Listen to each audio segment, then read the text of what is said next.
Sir வழக்கத்தில் இருக்கிறத ஏன் பழக்கத்தில் இருக்கிறத ஏன் மாற்றணும்? எப்போ எப்படி இருக்கோ அதுபடி போயிட்டே இருக்கணும் தானே. தேவையில்லாமல் ஒரு மொழி பிரச்சனை தலையிடக்கூடாது. மக்களுடைய மொழி பிரச்சனை தலையிட்டால் அங்கே பிரச்சனைகள் உருவாகும். அதை மத்திய அரசு அழுத்தம் கொடுத்துவது தேவையில்லாத பிரச்சனைகளை தமிழகத்தில் உருவாக்குவதற்கு அடித்தளம் அமைக்கும்.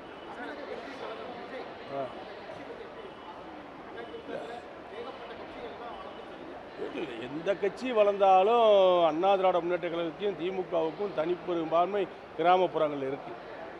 அனைத்து இந்திய அண்ணா திராவிட முன்னேற்ற கழகத்தை எதிர்க்கின்ற தகுதி திமுகவுக்கு உண்டு. திமுகவை எதிர்க்கின்ற தகுதியோ திமுகவை வீழ்த்துகின்ற தகுதியோ அனைத்து இந்த அண்ணா திராவிட முன்னேற்ற கழகத்தில் தான் உண்டு. அண்ணா திமுக பொதுச்செயலாளர் எடப்பாடி தான் உண்டு.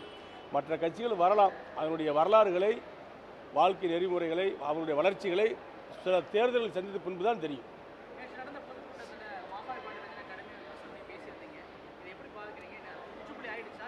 இல்லை அதெல்லாம் முற்றுப்புள்ளி ஆயிடுச்சு. அதெல்லாம் ஒன்றும் பிரச்சனை கிடையாது. அது நான் அவரை ஒன்றும் குறை சொல்லுது.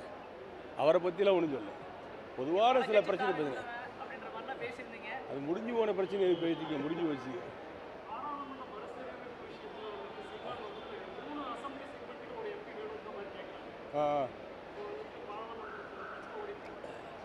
பொதுச்செயலாளர் எங்களுடைய அண்ணா திராவிட முன்னேற்ற பொதுச்செயலாளர் எடப்பாடியார் தெளிவாக சொல்லியிருக்காருல்ல, பார்லிமெண்ட்டுடைய எண்ணிக்கை கூட்டித்தான் வரணும். அதைத்தான் தமிழ்நாட்டு மக்கள் ஏற்றுக்கொள்வார்கள், அதிமுக ஏற்றுக்கொள்ளும். குறைக்கிற மாதிரி இருந்தால் அதை கடுமையாக அதிமுக எதிர்க்கும். அதை பொதுச்செயலாளர் சொல்லியிருக்காரு. நாங்கள் எதிர்கொண்டு தானே இருக்கோம். வழக்கு தானே வந்திருக்கு, தீர்ப்பு வந்திருக்கு. இதெல்லாம் கோர்ட்டில் இருக்குது, சுப்ரீம் கோர்ட்டில் இருக்குது. இதெல்லாம் சொல்லக்கூடாது இல்லைங்க.